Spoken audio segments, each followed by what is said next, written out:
He threw your paces as well, didn't he?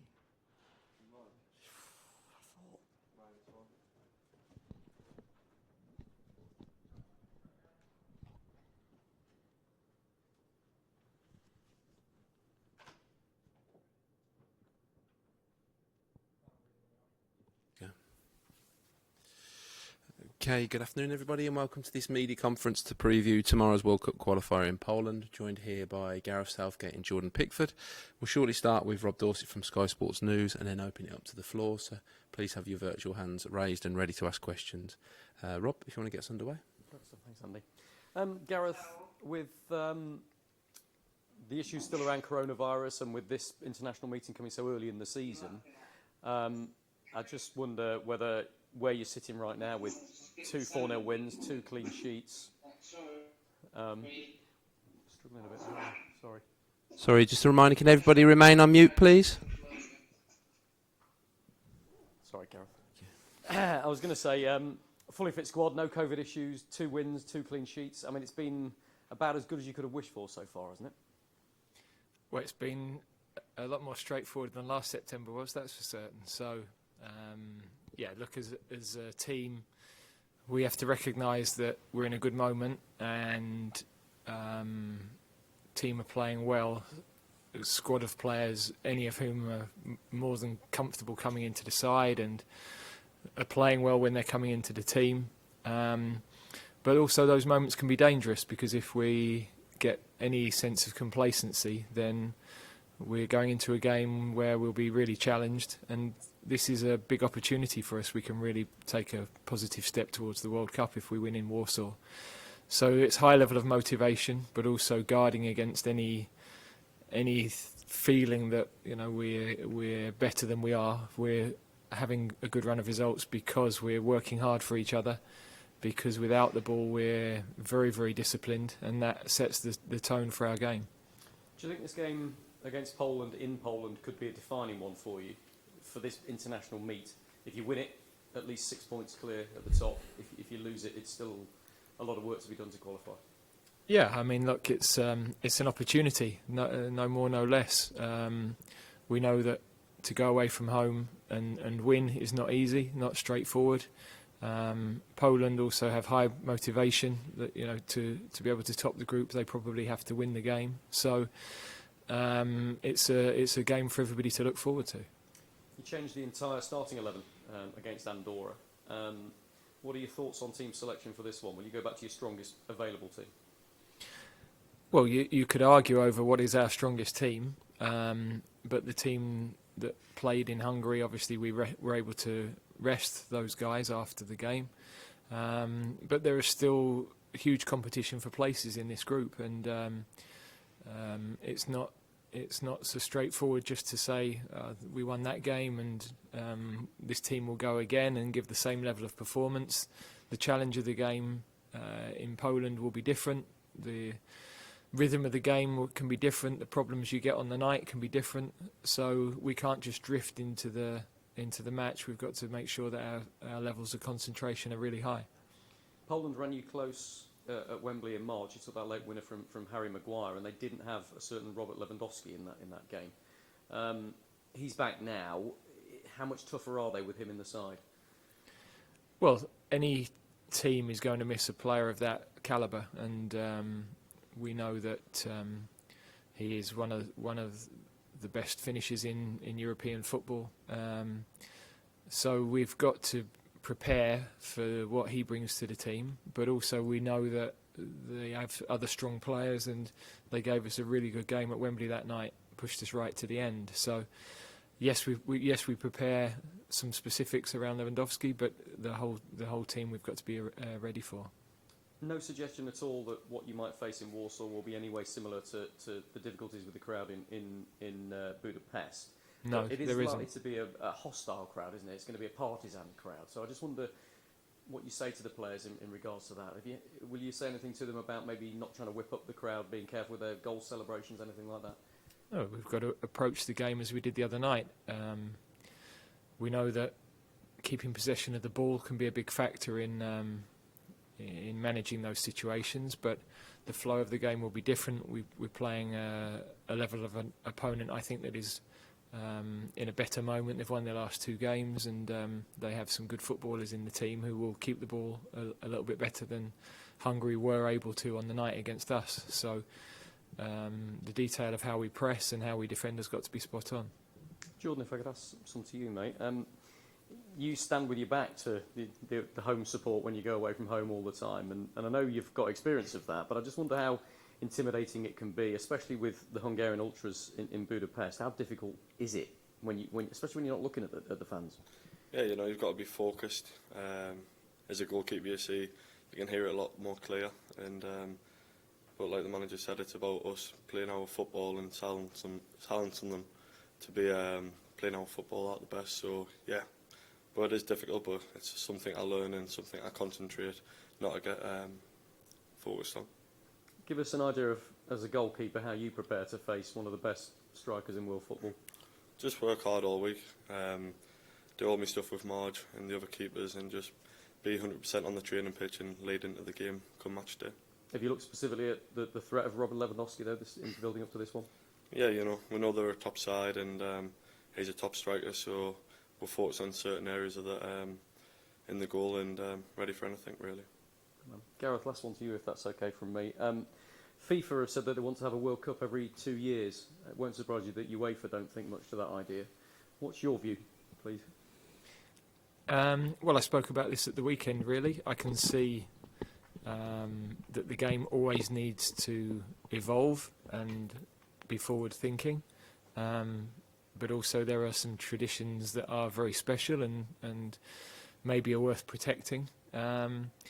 But I think the biggest thing is that it's a welcome decision to discuss the overall calendar, and that includes the demands on the players in particular. But also we don't need to put more into the calendar. If something's going in, something else has got to come out. So that requires all the governing bodies to get together and make sure that calendar gets sorted out, and there's going to be moments where they're going to have to do that because the Winter World Cup affects a lot of that calendar. So they're looking far enough ahead, I think, that there's no reason why any proposals for the future shouldn't combine major club competitions, major international competitions, and everything that it entails. Thanks, Rob. Next we'll go to Alex Howell, BBC Sport.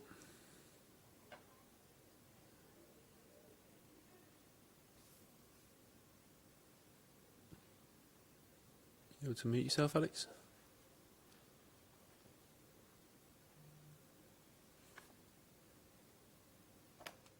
Sorry about that. Far right. Just wanted to ask a question to Gareth about Raheem Sterling. He's so crucial during the Euros and played well the other night in Hungary. Just how important is he when you go into these big games and like the one you're going into against Poland? Yeah, he's a top player, and he's got hunger not only to play well and perform well for the team, but to score goals. And that progression in the last couple of years in his game in particular has added so much. So he's I can't speak highly enough of how he's been with us in the last 3 years in particular. We've always had faith in him and kept with him, but that's been easy in the last few years because of the numbers that he's hit and the way he's played for the team. And one for Jordan, if possible, please. Do you think you're playing the best football of your career at the moment? Yeah, I think I'm getting older, I'm maturing, a lot more experience as well, so just everything's a learning curve, and for me it's just about improving day to day and just being consistent over a period of time and being the best I can be. Thanks, Alex. Next we'll go to James Ollie from ESPN. Hi to you both. Firstly, Gareth, are there any fitness doubts? Is everybody available for tomorrow? There's only Tyrone Mings who picked a second yellow card up in the game at the weekend, but everybody else is good. Right, and just looking ahead a little, Cristiano Ronaldo's return to United has generated a lot of excitement, and I just wondered what knock-on effect you thought that might have for your England squad. Is there a concern he might restrict game time for Marcus Greenwood and maybe Rashford as well, or is that outweighed by those players training with him on a daily basis, and also the rest of his squad playing against someone like Ronaldo in the Premier League every week? Yeah, I think the league is full of outstanding players, so it's the players are used to that level of competition every week, which is fantastic for them. We just have to see what happens at Manchester United. That's for Ollie to decide, and manage his squad. And we always have to, at every club, pick up from those club selections and how that affects fitness and form and everything else. So it's not an unusual situation for us, and we'll just have to see how that all plays out, really. Thanks, James. Next, we'll take one from Paul McNamara.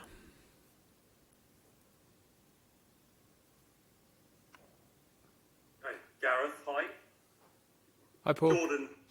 Jordan spoke there about how he's matured over the recent period. You've known him for a long time now. How has his role evolved in the squad in the past 4 years since you first called him into the senior England team? And he's still only 27, so how do you envisage it evolving again in the years to come? Yeah, I think that we've always had belief in his abilities as a goalkeeper. I think that's been questioned externally but never internally, and his performances have always warranted that faith. There's the goalkeeping ability of keeping the ball out of the net, and then there's his ability with his feet, which is so important in the modern game, and he's got a fantastic range of passing, and the way that we want to play, that is very, very important. So I think there's always room in everybody's games to continue learning, and I think the way in the last 6 months especially, his calmness in the matches has been a real standout and a progression. As I say, that's never been an issue in our games, but I think generally across the board, I think he's noticed that that's an area that he's paid attention to, and he's certainly seen the rewards of that in his performances. Thanks, Paul. Next, we'll go to Scott Wilson, the Northern Echo. Just on the back of that, to Jordan, really. I mean, Jordan, ever since you came through, you've kind of always been renowned as a good shot stopper, but you say that you feel you're playing your best football now. To what extent do you feel you've improved your game in terms of distributing the ball and sparking attacks, and how important do you feel that is both for your club side and obviously for your country? Yeah, I think the biggest thing is decision making, making the right pass at the right time, if it's a counter-attack or whether I need to take the sting out of the game and give the lads a breather. So for me, I think I've always felt like I've been good at distributing the ball, just doing it at the right time and looking after the lads, because realistically, if I got the ball in the hands, I'm in charge of the ball and I need to manage the game. So I think that's what I've improved on most. Okay. There doesn't appear to be any further hands raised, so I think, one last one. We'll finish with Matt Reed from World Soccer Magazine.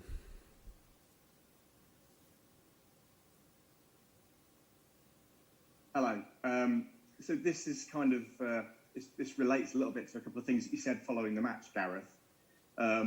We've spoken repeatedly about character, personality and maturity in the players that you select in the past, and seeing the team as being first rather than the achievements of the individual. Now, Jack Grealish and Declan Rice had a response to the baiting that had taken place from the Hungary fans the other day. And we've seen similar with some of the younger and less experienced players in the past. Would you like to make a point about the importance of maturity and how we respond to moments like that? I think we spoke about that after the game the other day, in terms of there's always in particular away from home, there's a need to have strong courage in the way that you're going to play, and to be able to stand up and accept that challenge.